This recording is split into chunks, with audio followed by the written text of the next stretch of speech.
So this is PixelJunk Eden. This is a game I haven't ever played before. You've heard nothing of it? Never well, played I've heard of it, but I don't have I don't have a PlayStation 3. Okay. This is actually our home garden.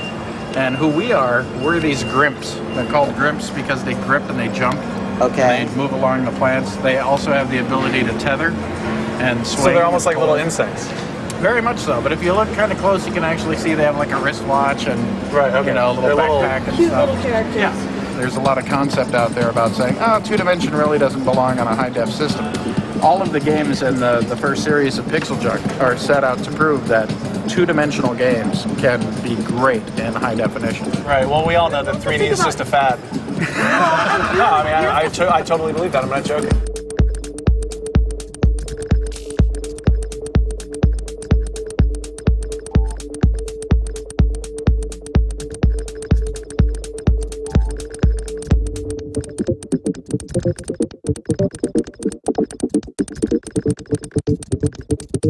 You want to look around here more, or do you want to go off to the next? Let's go off. Actually, I'd like to discuss that. Oh, PixelJunk Eden. Yes, Yeah. let's discuss PixelJunk Eden. So We should discuss before we leave the show floor is that this is your baby here. it's very different. I Than what started in your living room? Yes, yes. What I started was collegial. And this is, I guess, this aspect is sort of an industry. This is commercial. Expo. Yeah.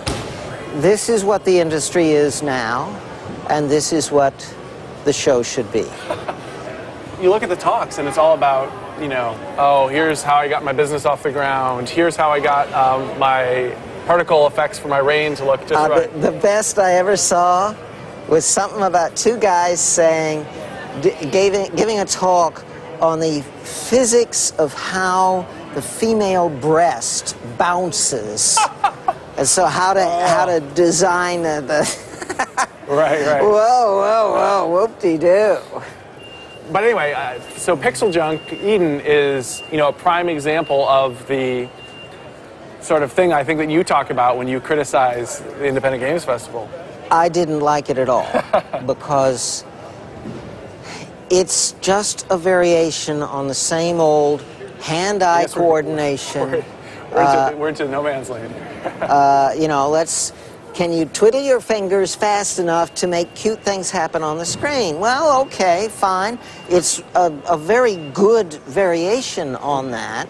Right. But so what? I mean, right. The basic genre of coming up with clever ways to twiddle the buttons, right. That's been done a million times. The reflex challenge. Pac-Man. Yeah. I mean, Pac-Man did it pretty well. Now, this is better, but... Why don't you? It's arguable whether it's better. They've completely removed the challenge. You know, what is there there? You're just essentially going through these motions because the game asks you to, and you bring 4 friends in, and you all twiddle your thumbs for a while and make pretty things happen. Yeah. And you're not even engaging with the system the way Pac-Man asked you to. Yeah. Which is, you become you reflect on what the machine is putting out, and you hone your abilities.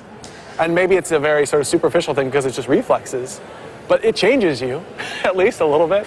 That game doesn't change you with its mechanical aspects. Yeah, no, it doesn't. One of the things that as an old fart game designer that sets me apart is that I have seen everything under the sun.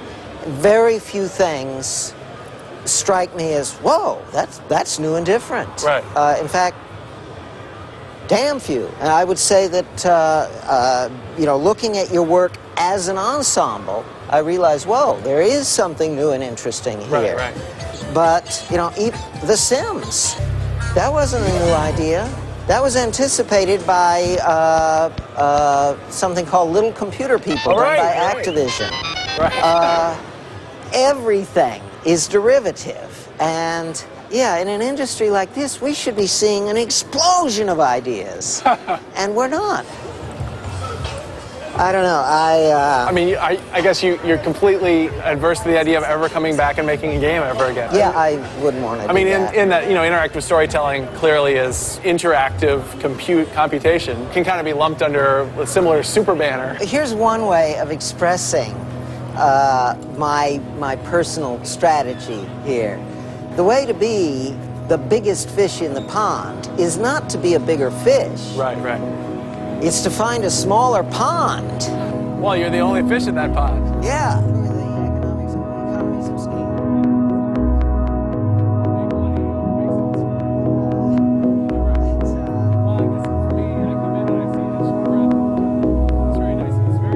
You know, you were asking where we're going to move in New Mexico, whether it's going to be Albuquerque or more off the beaten path. And in fact, we don't have a car, so we are sort of stuck. We would like to live off the beaten path for the benefits that it brings, but then we can't get to the places that we need to go. So we always have to live in somewhat of an urban setting. Yeah. So we're moving to Las Cruces, which is a medium-sized college town. Yeah. With a good public transportation and. You know, you have a small yard around your house where you can do some gardening and so on. Well, you're not going to do much water-heavy gardening. Not water-heavy.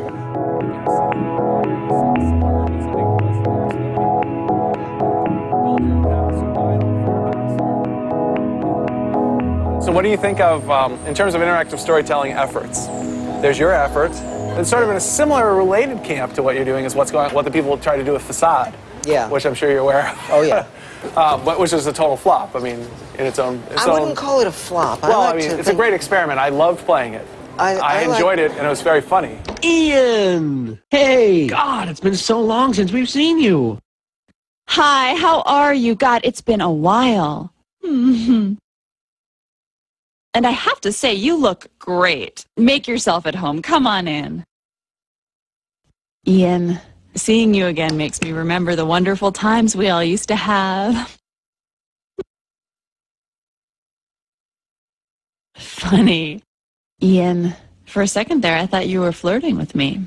I like to think of it as the Wright brothers airplane of interactive storytelling. Right, right. Like it's not going to fly you across the Atlantic. Yeah, but it was still... the first one to get into the air. Right. And so they deserve certainly got into the air. For that. Oh, yeah.